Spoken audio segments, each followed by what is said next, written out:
आज हम मध्यकालीन भारतीय मूर्तिकला और स्थापत्य कला का इतिहास पढ़ेंगे। यह कक्षा द्वादशी चित्रकला विषय के विद्यार्थियों के लिए बहुत ही महत्वपूर्ण अध्याय है। इस का अध्ययन करने से पहले हम मध्यकाल के बारे में जानेंगे और मध्यकाल की मूर्तियां और वहां की स्थापत्य कला के जो महत्वपूर्ण नमूने हैं उनके बारे में अध्ययन करेंगे।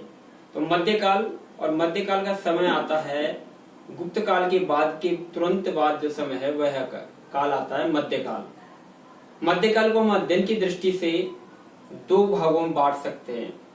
सबसे पहले मैं बताऊं आपको कि मध्यकाल का जो समय है वह 600 से लेकर 1200 तक का जो समय है वह मध्यकाल का समय कहलाता है। अब इसमें भी मध्यकाल को दो भागों में बांटा गया है। 600 से लेकर के 900 तक का जो समय है वह पूर्व मध्यकाल है और 900 से लेकर 1200 का जो समय है वह है उत्तर मध्यकाल। तो आज जो हम अध्ययन कर रहे हैं वह पूर्व मध्यकालीन कला के बारे में अध्ययन करेंगे।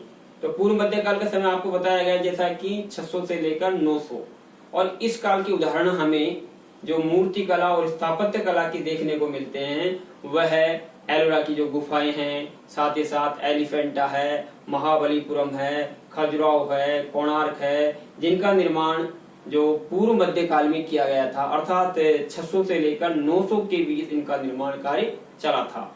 इसी क्रम में आज हम तो सबसे महत्वपूर्ण टॉपिक जो मध्यकालीन कला का पढ़ने वाले हैं उसमें है एलोरा की गुफाएं।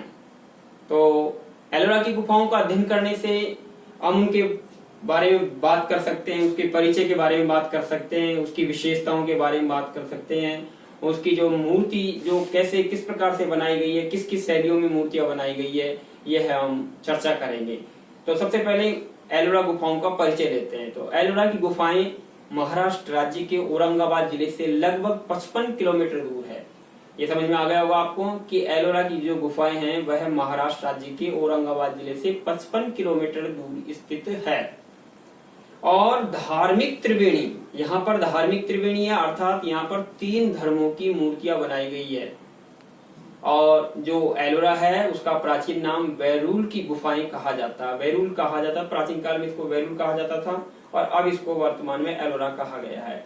तो यहाँ पर जो धार्मिक त्रिवेणी है, 3 धर्मों का यहाँ पर संगम है। और जो कुल यहाँ पर 34 गुफा मंदिर है, गुफा मंदिर 34 है और 34 गुफा मंदिरों में से गुफा संख्या 1 से लेकर के जो 12 तक है वह बौद्ध धर्म से संबंधित मंदिर है। अर्थात यहाँ पर भगवान बुद्ध के जीवन और उनकी जातक कथाओं की मूर्तियों का अंकन किया गया, गुफा संख्या 1 से लेकर 12 तक में।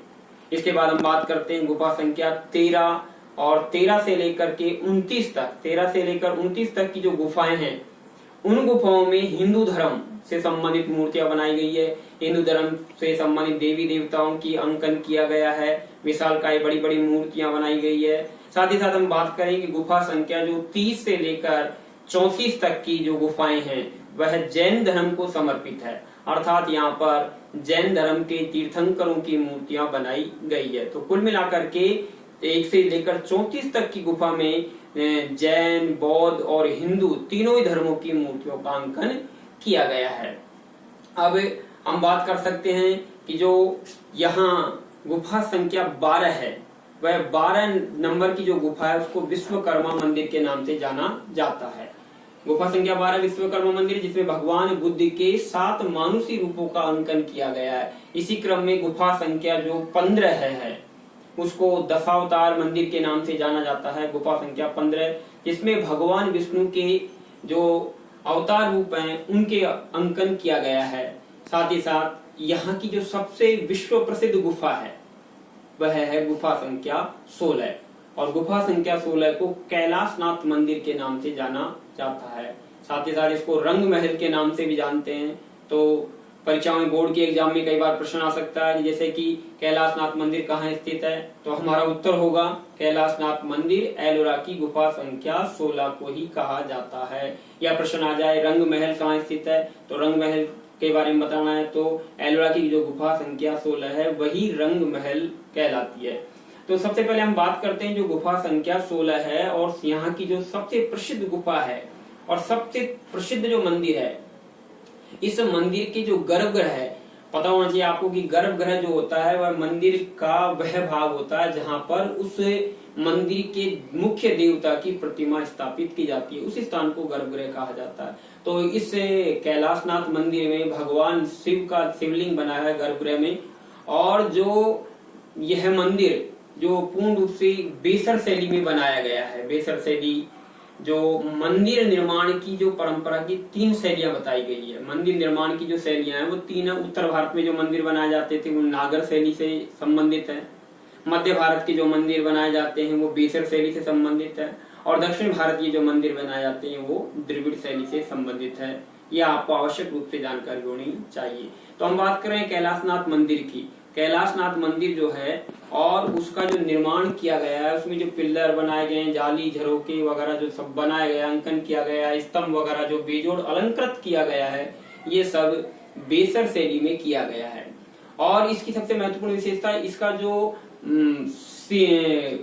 शीर्षक स्तंभ बनाया गया है, इसका जो ऊपर का जो गर्भगृह के ऊपर जो मस्तक बनाया गया है वह द्रविड़ शैली से युक्त बनाया गया है।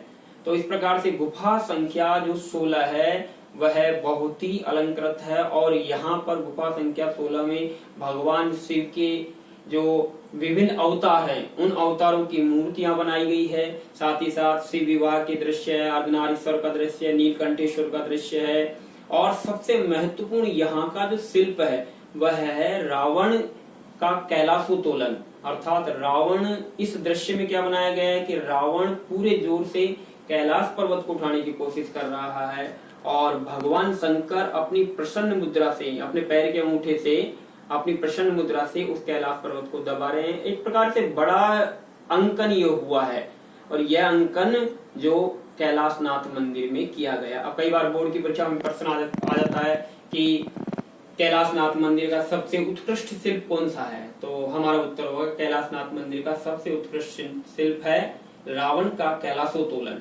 अर्थात प्रश्न उल्टा पूछ लिया जाए कि रावण का कैलाशोत्तोलन दृश्य कहाँ बनाया गया है, तो हमारा उत्तर होगा कि रावण का कैलाशोत्तोलन जो शिल्प है वह एलोरा की गुफा संख्या 16 में अंकित किया गया है। इस प्रकार से यह जो यहाँ पर 3-3 मंजिल की गुफाएं बनाई गई है। और बात करें अपन कि इस एलोरा गुफा का जो निर्माण हुआ है वह लगभग 600 साल तक इसका निर्माण कार्य चला है। अर्थात राष्ट्रकूट शासक और चालुक्य काल तक के शासक यहाँ से लेकर इनका निर्माण किया गया सब, और विभिन्न राजवंशों के शासन काल में विभिन्न मूर्तियां बनाई गई है। तो कुल मिलाकर के हमने बात की है एलोरा की गुफा मंदिरों की, और एलोरा का गुफा मंदिर जो भारतीय मूर्ति कला का एक उत्कृष्ट महत्वपूर्ण नमूना है, और इसके बारे में अन्य जानकारी के लिए आप आगे अपन पढ़ते हैं।